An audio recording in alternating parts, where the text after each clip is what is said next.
Hi, everyone. It's Dr. Steph, and today in office hours, I'm joined by lawyer Noa Weingarten.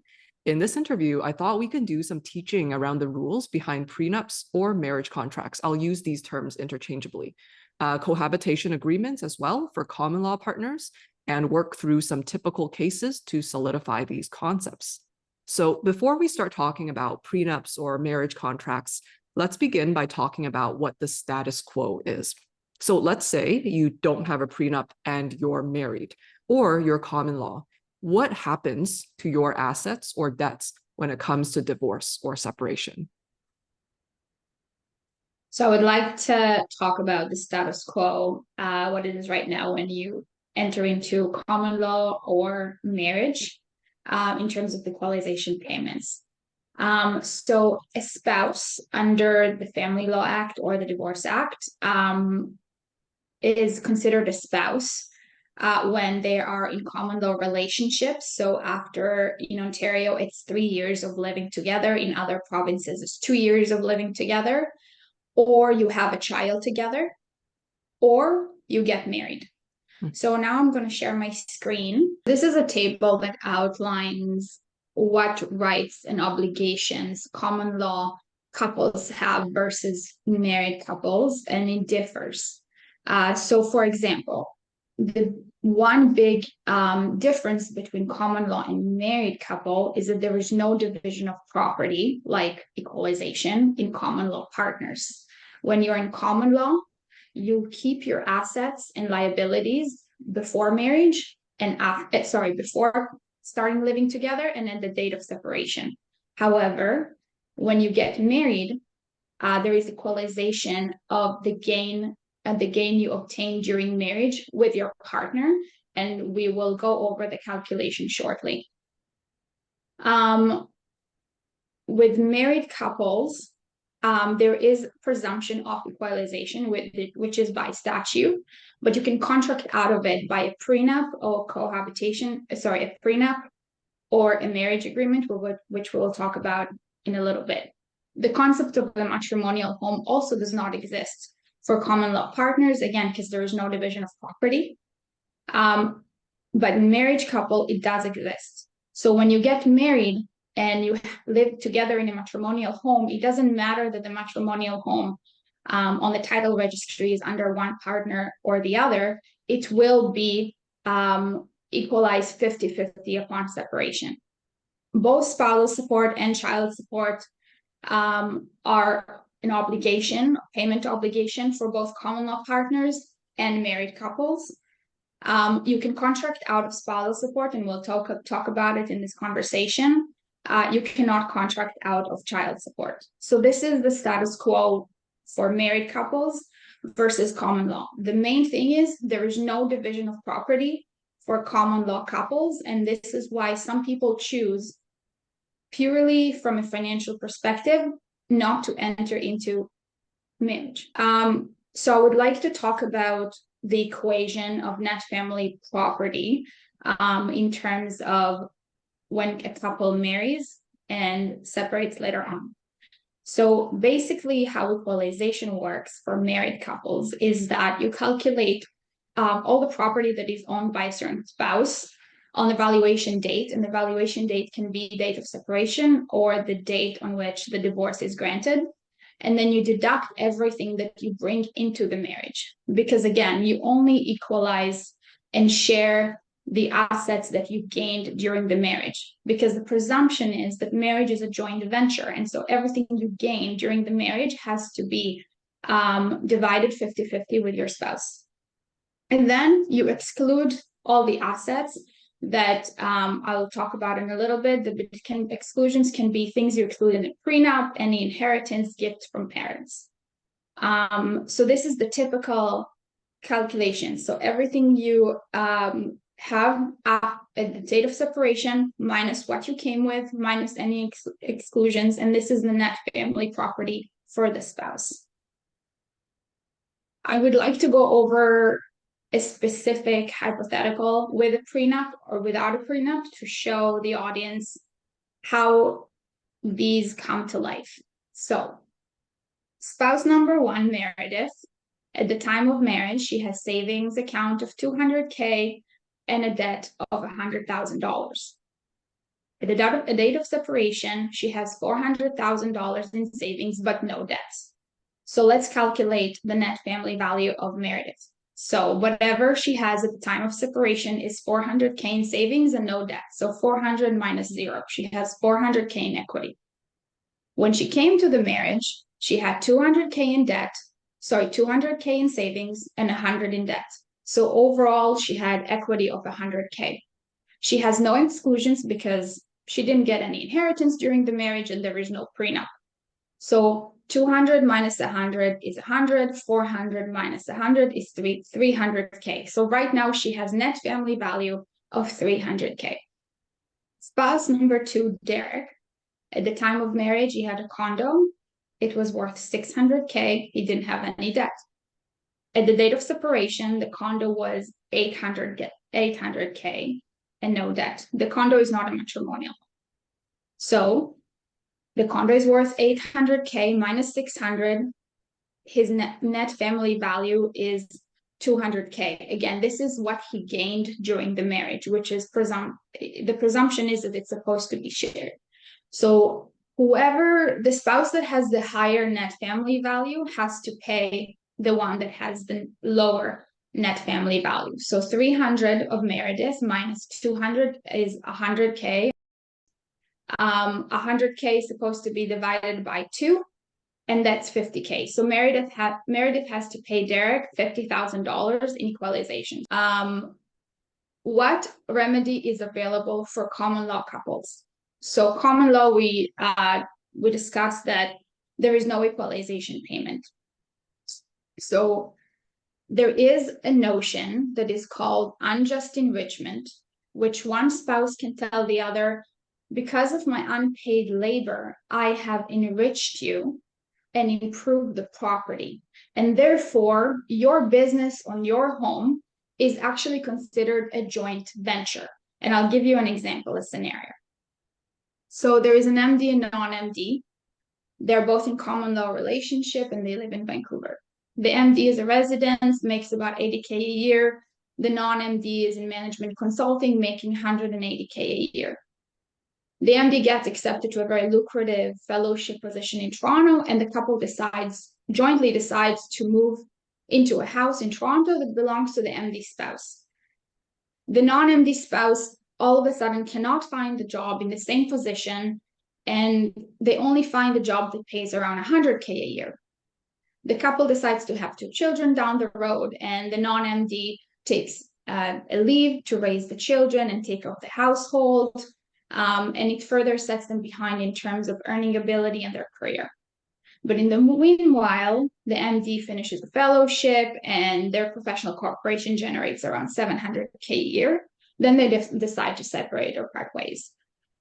So the non-MD spouse may have a very, very strong claim for unjust enrichment, because they are going to claim that, hey, by sacrificing my career and raising the children, I have enriched you, the MD spouse, with my unpaid labor and improvement of the home.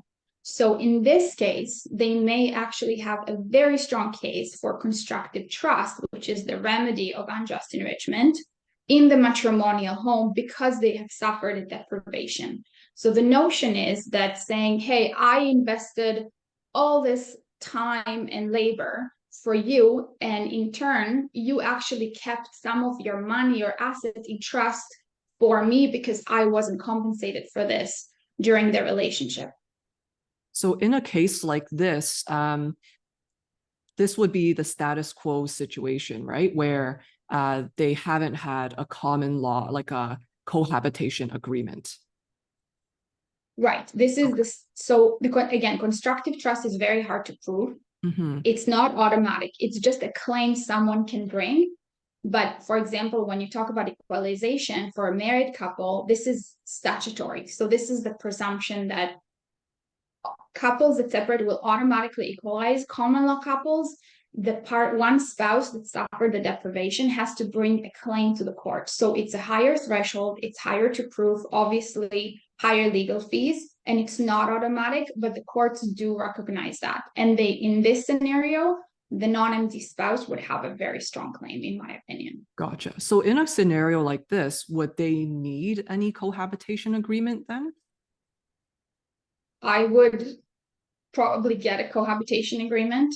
Again, you cannot exclude child support, but for example, for spousal support, you can cap it. And I'll talk about it later, but you can cap it to a number of years or an amount.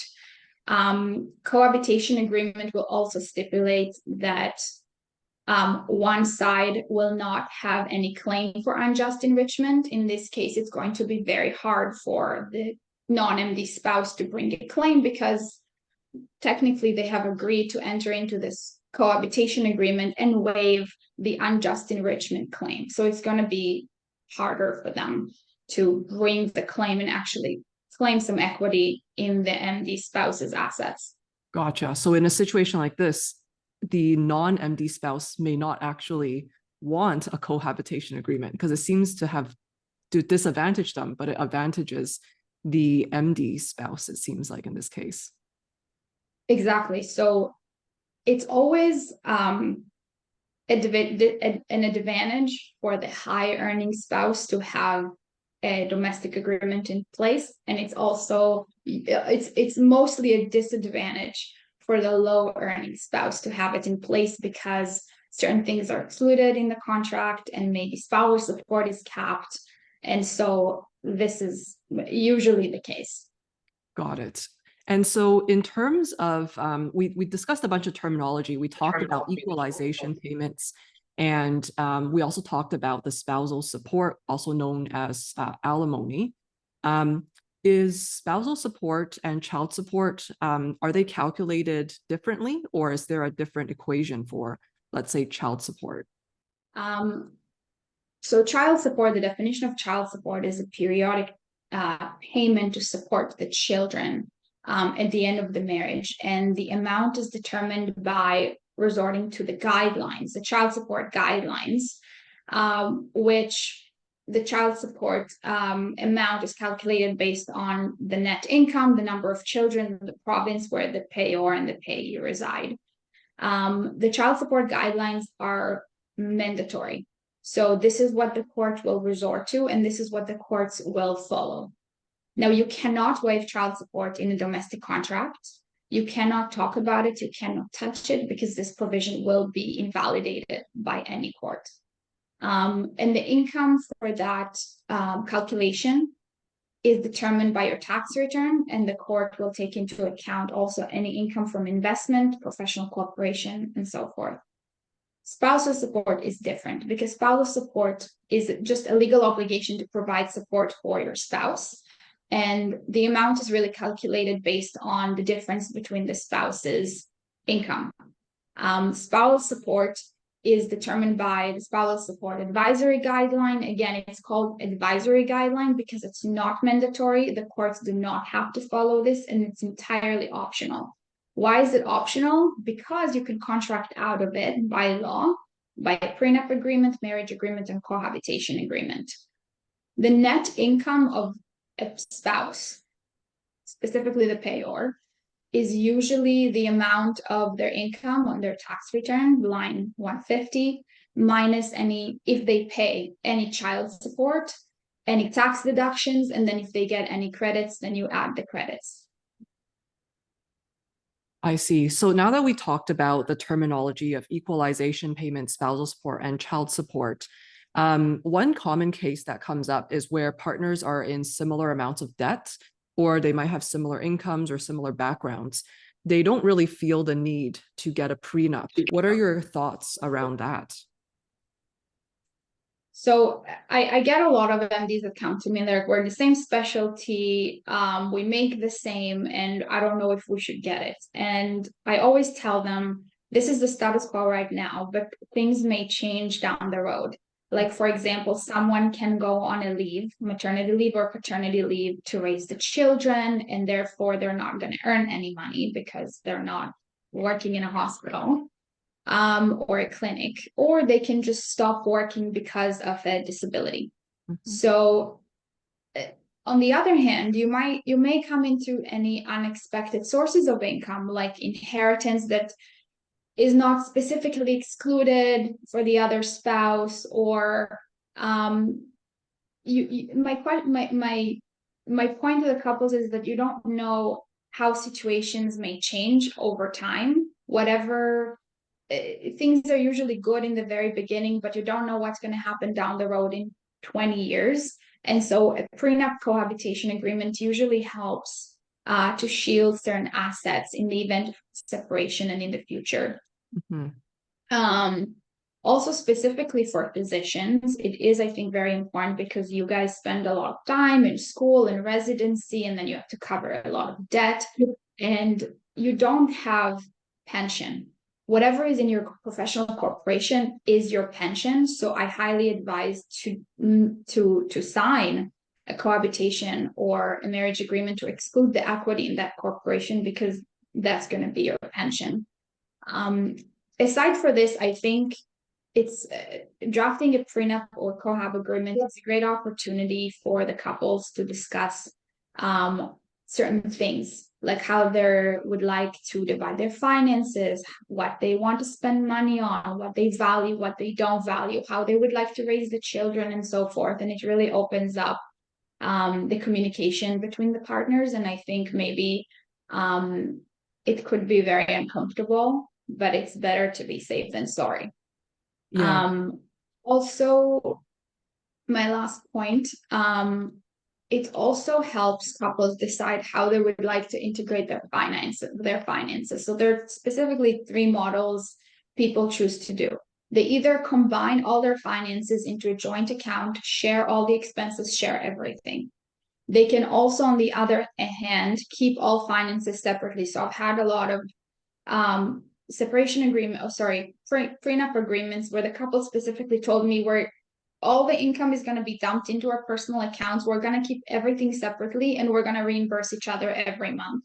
Or couples may choose a hybrid model, which is they both keep their personal accounts, but they also have a joint account in which they dump money every month for child expenses and household expenses. And this is really important to kind of decide which model you're going to choose, because that will dictate later on how you deal with debts, how you deal with income divisions, and all that kind of stuff. In a prenup agreement or cohab or even marriage agreement, you can address how certain things and finances are going to be addressed. So for example, I had a prenup which one spouse wanted to pay the other spouse a lump sum in the event they go on a leave to raise the child. So it's very, very flexible. You can kind of modify the spousal support and exclude any property you may want to exclude in the future, specifically your professional corporation and any holdco this PC may hold in the future. Yeah, and that was one of the reasons why I considered getting a prenup as well, because based on the status quo with equalization payments, basically anything that you earn in the corporation after marriage becomes part of that equalization payment. So you had mentioned that with the prenup, it allows you to exclude certain things or divide up assets in a certain way, such as the lump sum method of providing to the other partner. So one thing that you touched on earlier a little bit was usually when people do get a marriage contract, you might be someone who has premarital assets like a home or investments, a corporation, and maybe you are someone with a higher income and you want to protect that.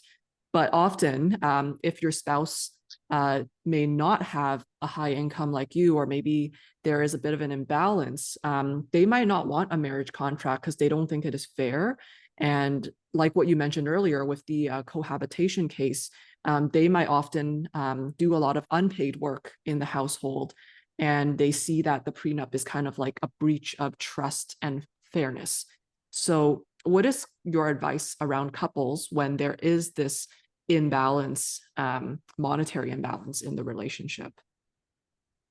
Yeah, and it happens quite a bit.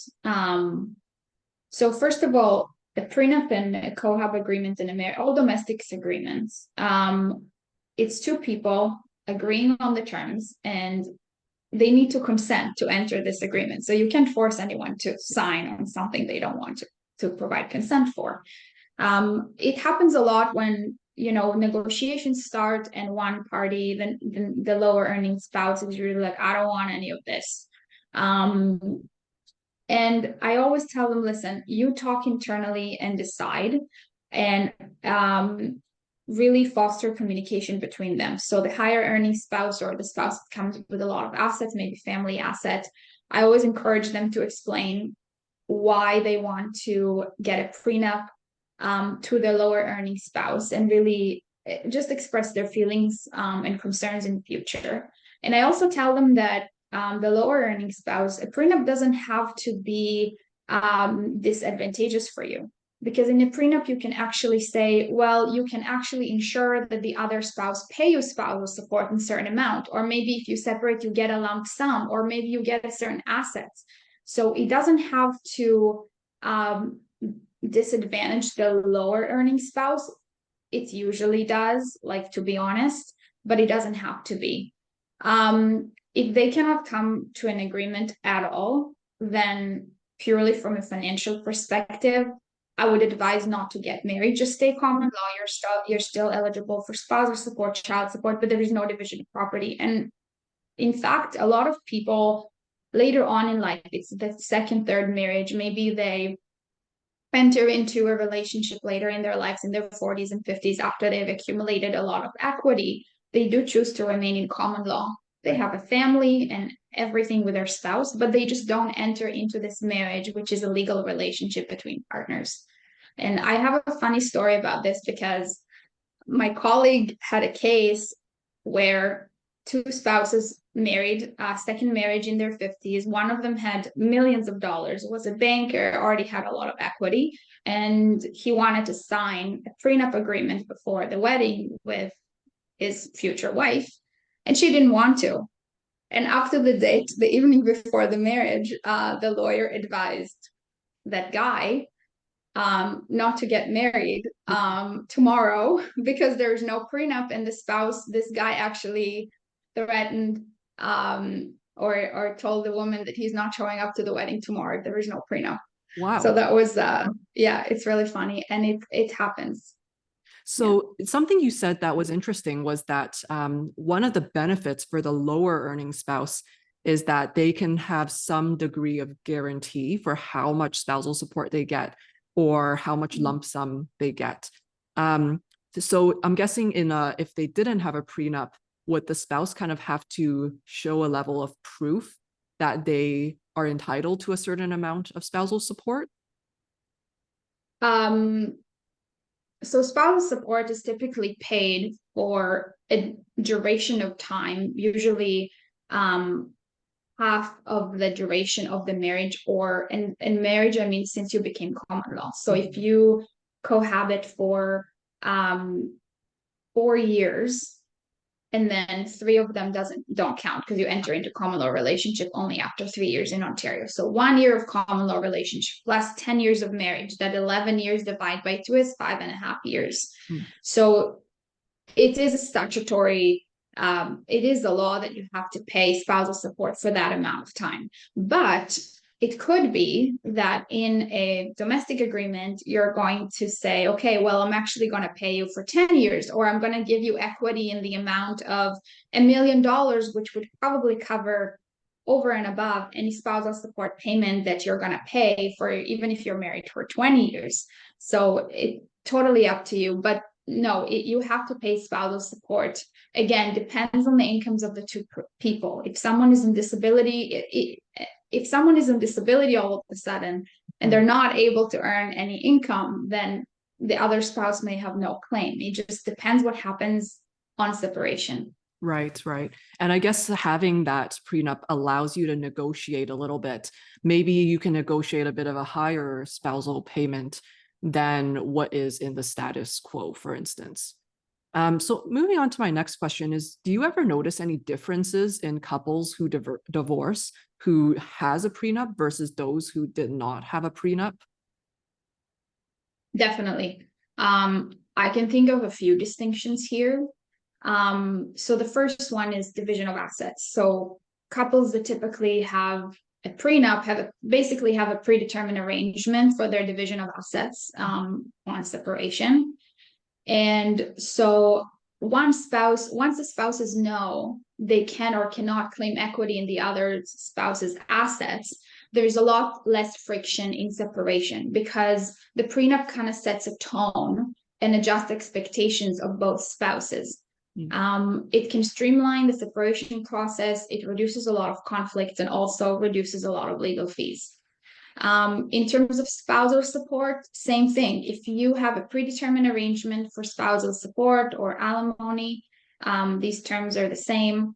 And we specified for how long it's going to be paid, or you cap the amount, then the other spouse can't come and claim, well, I mean, I actually want XYZ because this is what you agreed on. I also think it really affects people's mental states. Separation is a very, very stressful period of time, especially if children are involved. So it makes the process a lot more smoother. It reduces anxiety, and people that typically have a prenup or marriage or domestic contract also, a lot of them just have a joint divorce application, which is, hey, we're telling the court we want divorce, we agree on everything, and that's it. And then the court approves that typically. So it saves so much money and stress, and they just have a clean break. All right, so that was part one of our two-part video on prenups. So let's go over 5 key concepts before moving on to part 2. Number 1, being common law in Ontario means that you have lived together for at least 3 years or have a child together. Similar to a married couple, the status quo, if you don't have a cohabitation agreement, means you may be required to pay spousal support or child support should you separate. But you may not be required to pay the equalization payment requirement for property and matrimonial home like a married couple would should they separate. Though that can be challenged with a constructive trust claim, which claims that one party has been unjustly enriched or wrongfully deprived. Number 2, if you are married and separate without a prenup, you may be subject to equalization payments, as marriage is a joint venture, and while you may not go into it as equals, you're to come out of it as equals. So equalization payment calculations calculate the net family property value for each partner, and if one partner comes out ahead, they would pay the others so that the values are equal. Number 3, child support is another calculation that needs to be done and cannot be waived by a prenup or any domestic contract. Child support calculations are based on a set of guidelines that look at the net income, the number of children, and the province the paying parent resides. Number 4, spousal support or alimony is a legal obligation to support your spouse and is calculated based on the spousal support advisory guidelines. But you can be contracted out of it by a prenup or cohabitation agreement. There are online calculators for this, but those tend to only take into account employment income. And number 5, finally, what happens when one partner wants a prenup and the other one doesn't? You can't force someone to sign a prenup. That is where communication matters, and for the higher earning partner to express concerns and explain their rationale for wanting a prenup. For a lower earning spouse, there can be advantages as well, where you can dictate the terms or certain assets to get on separation. If you can't come to an agreement, you should just stay common law, as you can still get spousal and child support that way. So in part 2 of this video, we're going to go into more detail as to what can you put in a prenup, discuss cases on protecting future income, and what can cause a prenup to be invalidated. So see you all in part 2.